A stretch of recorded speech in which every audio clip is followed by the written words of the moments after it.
Hi everyone, I'm Carol Keller, Independent Stampin' Up! Demonstrator. Today I have a fun card for you. It's called a pinwheel card. And as the person who showed me how to make it said, it looks like it's difficult to make, but it's actually pretty easy. And we like easy. All right, I'm going to turn my camera around so that we can get started. Here is the card for today. And this is why it's called a pinwheel card, because as you can see, there are 4 little wheels around the pin, the center, and it does fold flat to be a typical A2 sized card, so it fits in an envelope, so that's cool too. So I'm going to leave it this way so you can see. And I actually used, let me grab my catalog to show you. For this one, I used the host set of papers. So this Pattern Party Designer Series paper, it's a huge paper pack that hosts can earn and get with their host rewards. It's got 48 sheets, so it's huge, 4 each of 12 double-sided designs. And so this is one, another one, another one, and another one. And actually in the middle, hopefully you can see that there's black with white polka dots because they're black and white on one side and then colors on the other side.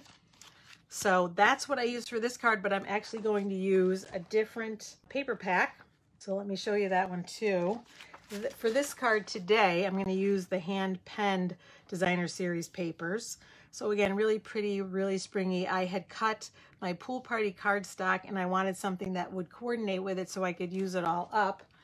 And so that paper pack does coordinate, so that's what I chose. And now for this card, I actually cut it, I started cutting it down, but then I didn't finish so I could show you. So an 8.5 by 11 sheet of paper, this is half cut the long way, but then you cut it in half again. So you end up with 4 panels, and I used 2 of them for this card. And we're actually going to still cut this down a little bit. So let me grab my paper trimmer. And we're going to put these to the long side and cut them, I want to say, at 2 3/4. Let me make sure. Yeah, that should be right, because that should be half of this 5.5 inch side. And I will put the metric measurements. Good, that was right.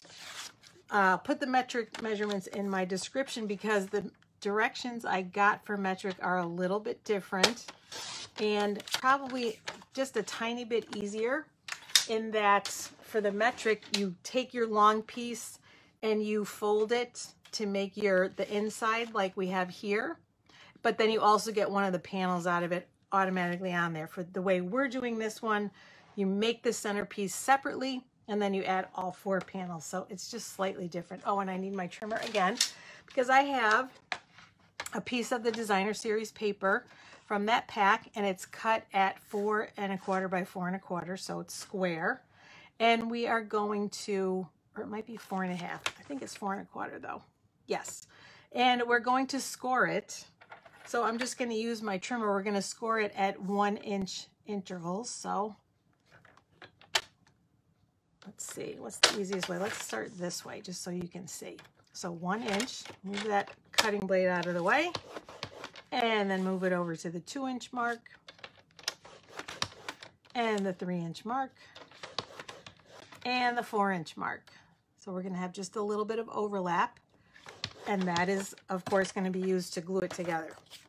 So that is all we need the trimmer for. And now I discovered when I did this card, I actually wasn't planning to have the black and white side show. I wanted the other side to show, and I just didn't realize, having made it for the first time, how it was going to work. But now of course I do. So I want the stripes to show, which means they have to be on the inside of the basically block, rectangular block we're going to make. So I'm going to fold this way, and you can use your bone folder, but this works as well. And then that last little section. And then we're just going to take, how did I do this before? This way, I think. Yes. So we're going to take multi-purpose liquid glue, just because it is so narrow. That's the easiest thing to use, or you can use your tear and tape adhesive. But I'm going to grab my glue, and it's getting toward the end. So hopefully there'll be enough in there. Otherwise, I will be using my tear and tape. And we're going to put some along that edge. Let's make sure I have it all along. And then we're just going to fold this one up, and so it will meet exactly. And we'll give it just a second to catch and adhere. And then that makes our base that we're going to put the rest of the cardstock around. All right. And I think for this one, I'm going to use, I think I'll use my Stamp and Seal. Okay. So all we have to do then is put some seal along one of the rectangles. So that's just one edge. And then we're going to line it up right to the edge. So it goes this way. Whoops, but not that way. Put it down too quickly. Let's try that again. There we go. And if it's easier, it is a little bit tough to see the lines. You could do it, I think I did it the first time this way. Well, I guess once you put your first panel on, it's not too bad. So all we're doing is just putting that cardstock, that Pool Party cardstock, on each of the edges. So that's very easy. And make sure that you can still move it, because that is key. You want to still be able to move that base so that the card will stand up okay. And we put the last one on. All right, so now we've got the shape of our pinwheel card, just like this one. But now we're going to decorate it. So I cut some designer series paper. I took several of the different patterns that I liked from the hand pen designer series paper, and these are cut. This is 2.5 by 4, and this is 1.5 inches by 4. And then we're just going to layer them this way. And I will say I think we'll turn this one. Oh, maybe we'll do it that way. I saw another demonstrator who used coordinating on the other side, where this one I used the same. So I think we'll try that just to see what it's going to look like. So all I'm doing is just flipping the other one over. That comes from that same sheet. And I'm just leaving an edge all the way around, a little border. And then we'll put the one on this side, doing the same thing. And I'm going to do that all the way around.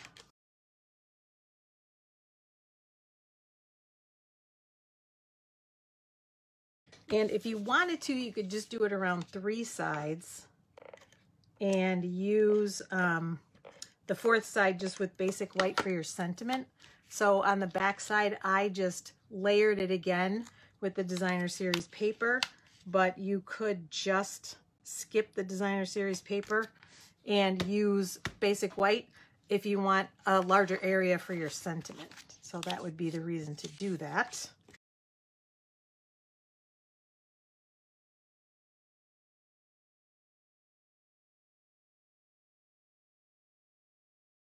When you're using your Stamp and Seal, use just a very light touch. That is all you need. And it works like a charm. I find myself pressing too hard a lot of the time because I'm used to our old one. But for this one, you don't need it. You don't need to do that. All right, and then we're going to decide, now that we've got all the panels, oh, that does look pretty, which one we want for the front. Ooh, decisions. Maybe this one. It's very colorful. And so on this one, we are going to, yeah, because I just did, on this one, I should say I used the rectangular postage stamp punch. And I was going to use something else for this one, but I don't think I got it out. What did I decide to use? Let's do the back first. Because for the back, I'm bringing in my hand pen petals stamp set. And so all I'm going to do is stamp, take one of the flowers, not too big, maybe this one. And we're going to put that just in the corner so that we have room to write. I'm not going to do a sentiment on the inside, only on the front. And we'll do that in, I think, the Highland Heather. Let's see, what's on that other side? What colors? You know what, maybe we'll do Pool Party.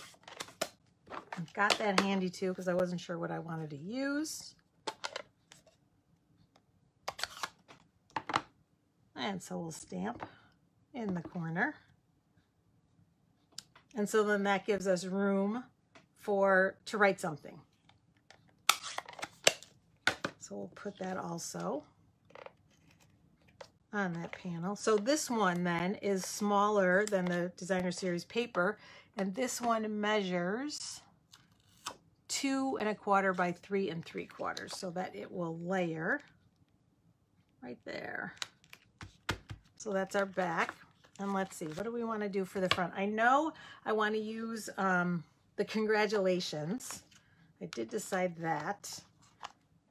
And so maybe that was all I did. I guess that was all I decided to do. So let me mount that. The easiest way to mount a longer photopolymer stamp is to place it down and then pick it up with your block so it stays straight that way. And I'm going to grab, I think this time I am going to grab that Highland Heather. Could also use Blushing Bride. That's what that color is.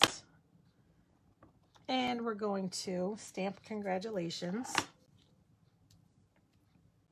This is just a scrap, and it is 1/2 inch wide.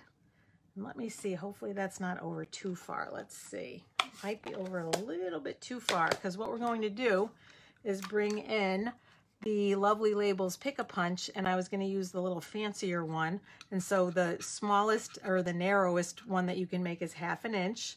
So it feeds right in there, and we push it to the back. And we make sure it's straight. Yeah, I think that'll be fine. So you want to make sure it's straight on the other side because it does have a tendency sometimes to turn. And then we pull it out. And if you've seen before my secret for how to get the same distance on both sides, I'm going to use that little scrap. And I'm going to place it at where it's going to leave about the same distance. I'd say that's pretty good. And we just mark the outside. And then if I cut it there, whoops, oh, that might be a problem. I smeared the ink. Hopefully, oh no, hopefully that won't show. We'll see. And I'm going to cut it right there because that tells me that that's how far I want it to go into the punch to get the two sides even. And this is a narrow one, or a short one, but long enough that it fits. So again, pushing it to the back, and we'll punch, and we'll see what that looks like. Oh, good. The ink doesn't show. And again, you have an even spacing on both sides. I love that little trick.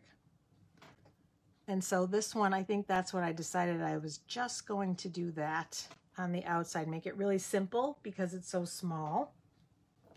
And we can actually bump it up with some dimensionals, which I have right here. In fact, maybe I'll use the minis. That's kind of a small space. So I'll use my mini dimensionals. And we'll put a couple so that they're kind of evenly spaced. Maybe we will do 3. Move this one over a little bit because we don't want it to sag in the middle. Maybe I'll leave it there. And one here. And take the backings off. All right. And then there we have our little congratulations on the front. Put it that way. And I may even use, I think I will decide here at the last minute, I'm going to grab my dies and cut out one of the flowers, I think, and mount it behind. But I don't have it prepped, so I'm not going to keep you waiting while I do that. I will, though, show the final picture with some addition of some kind of flower just to give it a little more on the front. But that's the card. Look at how easily it went together. And so, like I said, the instructions that I have for the A4 card, if you're using metric, is you wrap it around so that 3 of the sides are here and then the 4th side is long, so that creates your first panel. So I may even try that with this style, but the person who showed it to me is sending the kit in the mail for someone to do, and I may actually do the same thing And so if you do that, it's easier to have that shorter panel and start off with that 4 1/4 inch square panel because it fits better in an envelope. So I think that's why she did it that way. But let me move this out of the way so you can see both of the finished cards. So cute. And see here, you can see the stripe inside that coordinates. I love that. So thank you for joining me today. I so appreciate it. I hope that you are enjoying yourselves and enjoying the videos. So let me know in the comments. Tell me which card you like better, the one that I did as the sample or the one that I did on camera today. I like them both. Different colors, even though we started off with the pool party. And then different occasions, obviously the happy birthday one and the congratulations. And like I said, they fit flat in the envelope. And so on the envelope, I think I will also stamp a flower in the corner to give it some interest too, because you know, we can't have a naked envelope either. And so again, thanks for joining me, and I hope to see you again soon. Take a look at my page. I have a video too. We did our monthly global SU vlog hop was a couple of days late. Not everybody had their designs ready or their videos ready. I did, but not everybody did. So we extended it a little bit. So it went live on Sunday. And so what you do is you watch my video and then click in the description, or you'll go to the description and you'll see the link to click to go to the next video. So a bunch of really cute projects. Our theme was storage or stationery. And so I actually did storage containers for your 6x6 designer series paper. Here, let me show them to you. I'll move these out of the way. And these were the ones that I showed. I made this one on the video, but I showed the other ones.